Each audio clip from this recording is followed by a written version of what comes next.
Brenda Cartwright's heels clacked sharply against the narrow aisle as two flight attendants flanked her, their polite firmness slicing through the whispers that followed.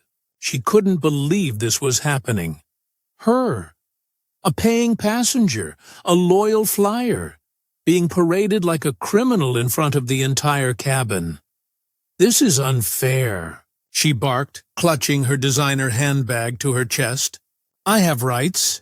You're humiliating me for no reason." No reason, except dozens of phones were lifted high, recording every second. The passengers weren't looking at her with sympathy. They were smirking, shaking their heads, some openly laughing. She caught one teenager muttering the word that stung more than any: Karen. Her cheeks burned crimson as she was ushered past first class, down the jet bridge, and into the terminal where uniformed security waited. Brenda lifted her chin, telling herself she was the victim, that people just didn't understand. It wasn't her fault. She was only protecting herself. By the time she touched the ground, her mind was spinning with rehearsed complaints. The airline would pay, the attendants would lose their jobs, and she'd sue if she had to. She had no idea that her face, her name, her furious words had already hit the internet like wildfire. Within hours, the world would know Brenda Cartwright. Not as the polished consultant or the wife of a prominent businessman, but as Seat 2A Karen. And that moment, she didn't yet realize, was the beginning of the end and the start of something far more painful and transformative. Brenda Cartwright had always believed she lived a charmed life. She wasn't born wealthy, but she'd married well. Her husband, Thomas, was a partner at a prestigious law firm, and together they built the kind of lifestyle she once admired from glossy magazine covers: luxury vacations, charity galas, designer wardrobes. The world opened for her with the swipe of a credit card. In her mind, it wasn't arrogance. It was standards. Brenda prided herself on order, appearances, and being taken seriously. To her, respect wasn't something you earned. It was something you demanded. That mindset had carried her into a lucrative consulting career, where she taught corporations about efficiency, image, and client experience. She could command a boardroom, intimidate junior staff, and get what she wanted in restaurants, hotels, or airports. She wasn't cruel, she told herself, just assertive. People respected firmness. People admired confidence. And yet, beneath all of that polish, there was a quiet fragility, a fear that if she didn't keep control, the carefully stacked tower of her life might topple. On the flight that day, she told herself she was only protecting her space. The man beside her, Marcus, though she hadn't bothered to learn his name, wasn't following the rules, at least not the rules as she understood them. When she demanded the flight attendants move him, she expected compliance, not resistance. But instead of being treated as the voice of authority, she became the spectacle. Escorted off the plane, phones recording, strangers smirking. Back at home, Thomas was waiting, red-faced with fury. "Do you realize what you've done?" he hissed, tossing his phone onto the kitchen counter. The video was already circulating. Brenda's voice filled the air, shrill, defensive, unmistakable. Her friends' texts lit up her screen, some sympathetic, most not. A few sent screenshots of Twitter, where hashtags like "Charge Seat to a Karen" and "Flying While Entitled" were trending. Brenda clung to denial. "This isn't fair. They don't know me. They're twisting everything." But deep down, for the first time in years, She felt something she had spent her entire life avoiding. Small. The morning after the flight, Brenda expected the storm to pass. Bad press never lasted, she told herself. People moved on quickly. But when she reached for her phone, the glow of the screen made her stomach twist. Her name was everywhere. Clips of her shouting on the plane were spliced with sarcastic captions. One TikTok called her Queen of Seat 2A. Another showed a side-by-side of her Meltdown and an actress playing a villain in a soap opera. On Twitter, a comedian joked, "Imagine losing your husband, your job, and your dignity at 30,000 feet. By the third scroll, Brenda shut her phone off and buried her face in her hands. At breakfast, Thomas didn't speak. He sat across from her, stiff in his tailored suit, jaw locked. When he finally opened his mouth, his words landed like stone. "They called me at the firm." She blinked. "Who did?" "Clients, colleagues, everyone. Do you have any idea the position you've put me in?" Her throat went dry. "Thomas, it's being blown out of proportion. I was only—" "You humiliated yourself. And me. And if you think this is going away, you're wrong." That week, her consulting contracts started to crumble. One client emailed to reconsider the partnership. Another outright terminated, citing brand misalignment. The professional network she'd curated so carefully evaporated overnight. Brenda tried to salvage it. She scheduled a meeting with her firm's partners.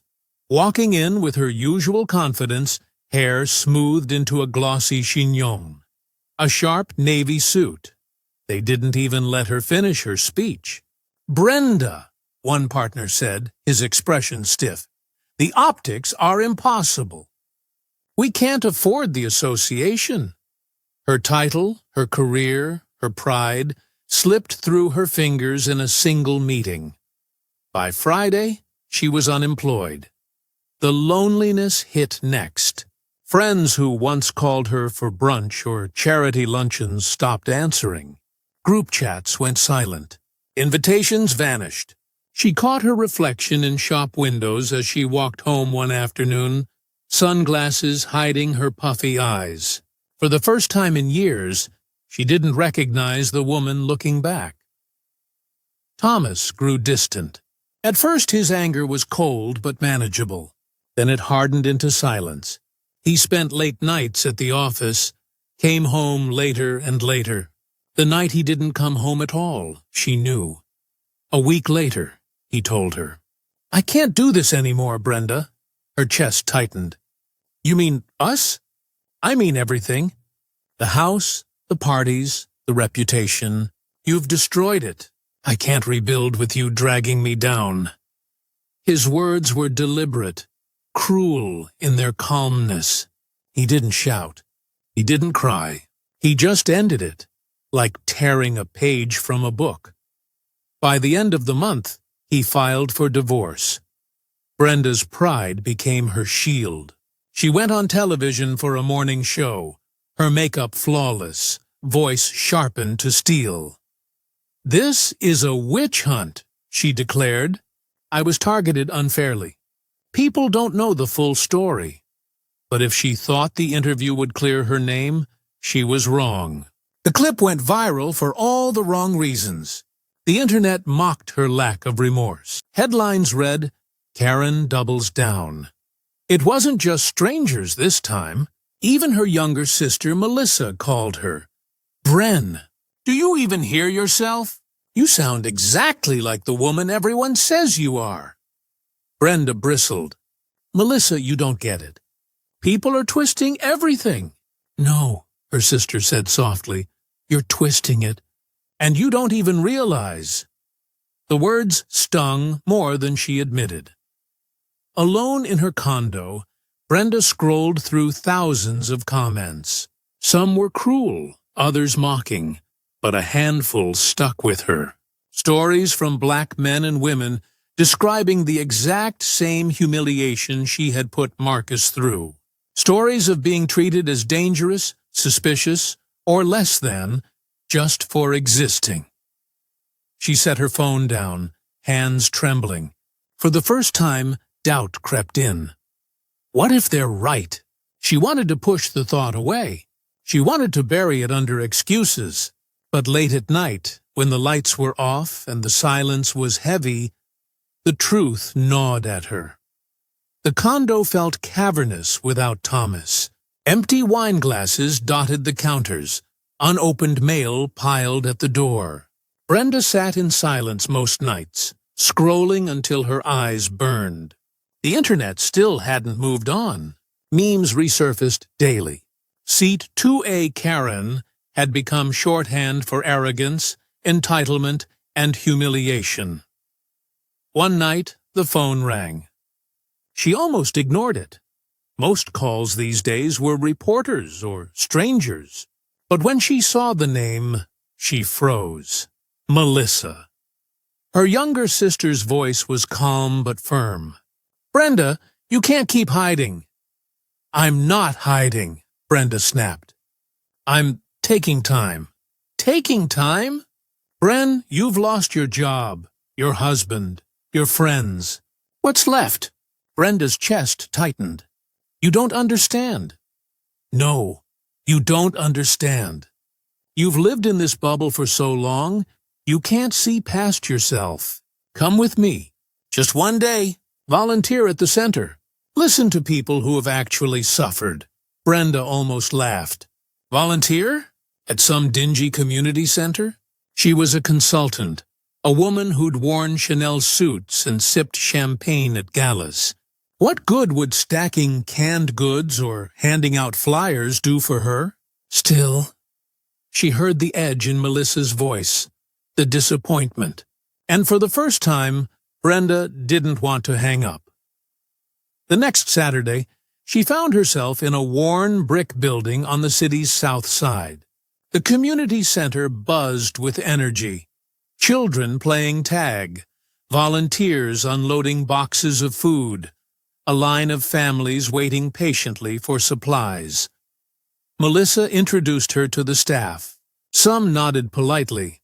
Others gave her the kind of look Brenda was learning to recognize. Distrust, skepticism, quiet judgment. At first, she bristled. She tried to assert herself, offering to reorganize the process and increase efficiency. But Melissa cut her off. "No, Brenda, not here. Just listen." So Brenda did. Reluctantly, she listened to a young mother describe losing her job after being wrongly accused of theft. She listened to an elderly man talk about being evicted after 30 years in his apartment because the landlord wanted higher-paying tenants. She listened to a teenager explain how security followed him in every store he entered. Every story was a mirror, a reflection of the same prejudice, suspicion, and dismissal she had embodied on that flight. That night, Brenda lay awake, staring at the ceiling.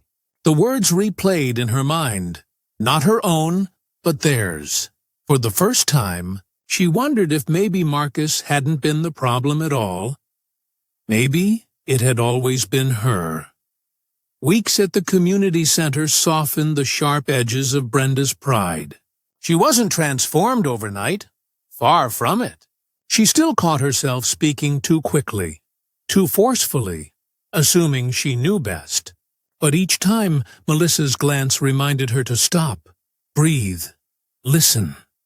Slowly, she learned. She carried boxes instead of directing. She sat with mothers during lunch breaks, listening instead of talking. She even began to laugh, a sound she hadn't heard from herself in months. But growth, she learned, wasn't a straight line. One afternoon, Brenda stopped at a grocery store on her way home. She was in the produce aisle when raised voices caught her attention.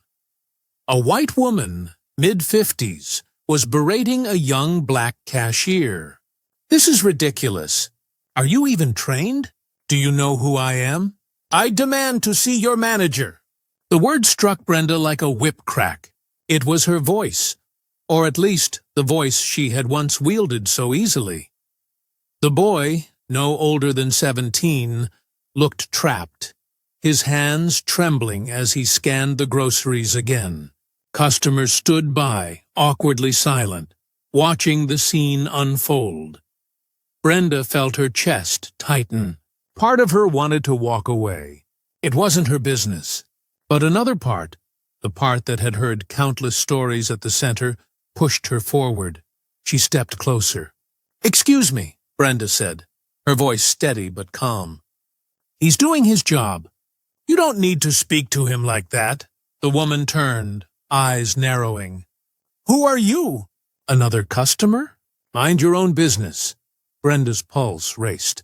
A few months ago, she might have agreed with her, but not now. "I used to sound just like you," Brenda admitted. Her cheeks burned, but she pressed on. "And I was wrong. You don't realize how much damage words like that do." The other woman scoffed. "Oh, don't tell me you're one of those bleeding hearts." But the tension shifted. A couple of customers nodded, murmuring agreement. The cashier looked at Brenda like she had thrown him a lifeline. And then the sting came. From behind, someone muttered just loud enough to hear. "Look at that! Another Karen lecturing us." Brenda froze. The word sliced through her like ice. She turned slightly, meeting the eyes of a young man recording her with his phone. She saw it instantly. Her face would be online again. Her heart pounded. She could walk away, save herself, avoid another viral clip, but she didn't. She stayed. "You can call me whatever you want," she said, her voice shaking but firm. "I earned that name once, but I'm not walking away this time." The words weren't perfect. They didn't erase the past, but they were real. The angry customer stormed off, muttering under her breath. The boy at the register whispered, "Thank you," his eyes still wide. Brenda left the store shaken, but a strange calm followed her. For the first time since the plane, she hadn't hidden behind excuses or denial. She had faced the ugliness of who she'd been, and chosen differently. That night, she told Melissa what happened. Her sister listened, then smiled softly. "That's the thing, Bren. Redemption isn't about a single grand gesture. It's about choosing better, again and again." Brenda sat in silence, letting the words settle. For months she had clung to the idea that she could reclaim her old life, her job, her friends, her reputation. But maybe that wasn't the point. Maybe the point was to build something new. Brenda sat at her kitchen table, the glow of her laptop casting long shadows on the wall. For hours she had stared at a blank document, the cursor blinking like a heartbeat. She thought about every excuse she had made since the plane, every time she had blamed Marcus, the attendants, the media, every time she had told herself she was the victim. And then she thought about the community center, about the young cashier at the grocery store, about Melissa's patient, unwavering gaze. Her fingers trembled, but she began to type. "My name is Brenda Cartwright. Some of you know me as Seat 2A Karen. The internet has given me many names, none of them flattering, and for a long time I fought against them. I told myself I was misunderstood, unfairly judged, even targeted. But the truth is, I was wrong." The words spilled out. She didn't polish them with PR spin or corporate jargon. She wrote about her arrogance, her entitlement, her blindness to prejudice. She admitted that she had humiliated Marcus that day, not the other way around. She admitted that she had built her identity on control and superiority, and when it was stripped away, she saw herself clearly for the first time. "I cannot erase what I did, nor can I erase the harm I caused. But I can choose differently. I can listen more, judge less, and stand beside those I once looked down on. This isn't an apology wrapped in excuses. It's a beginning. When she hit post, her chest ached. Fear coursed through her veins. She didn't know how the world would react, but for the first time, Brenda didn't care. Because this time, she wasn't writing for them, she was writing for herself. The next morning, Brenda braced herself before checking her phone. Notifications flooded her screen. Thousands of comments, shares, and headlines. Some mocked her, of course. The internet never forgot. But buried beneath the noise were messages she never expected. This feels real. Thank you for owning it. I wish more people admitted their mistakes. Redemption is messy, but this is a start. At the community center, Melissa hugged her tightly. You finally let people see the Brenda I know. Not the perfect one, the honest one. Brenda exhaled, a weight lifting she hadn't realized she still carried. For months she had tried to outrun shame, to silence critics, to prove she wasn't who they said she was. But, in admitting her truth, she discovered something unexpected. Freedom. She wasn't the woman she had been before the plane. And she wasn't the woman the internet had mocked either. She was something in between, still learning, still stumbling, but moving forward. That evening, as she helped serve dinner at the center, Brenda caught her reflection in the kitchen window. For the first time in a long time, she didn't flinch. She didn't see a villain. She didn't see a victim. She saw a woman who had fallen hard, but chosen to rise. And that, she realized, was enough. Brenda's journey didn't erase her past, but it reshaped her future. The world would always remember her as the woman on seat 2A, but that wasn't the whole story anymore. She had been humiliated, yes. She had been broken down, exposed, and branded with a name that once felt like a life sentence. But instead of letting that name define her, she had turned it into fuel for change. Her redemption wasn't glamorous. It didn't come with applause or a neat ending. It came in small, ordinary choices. Standing up for a boy at the grocery store, showing up at the community center week after week, admitting her mistakes without excuses. Those moments never went viral. They never trended, but they mattered. Brenda had learned the hardest truth of all. Redemption isn't about how the world sees you. It's about how you choose to live after the world has seen you at your worst. And in that quiet realization, Brenda found something she thought she'd lost forever. Hope. Brenda's story teaches us something we often forget. We don't get to choose our lowest moment, but we do get to choose what comes after it.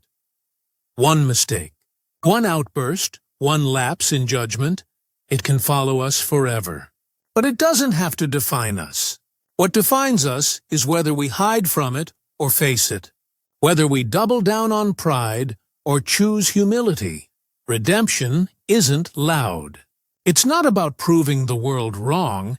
It's about proving to yourself that you can be better than you were yesterday. So the next time life puts a mirror in front of you, ask yourself, do I like who I see? And if the answer is no, remember this: it's never too late to change the reflection.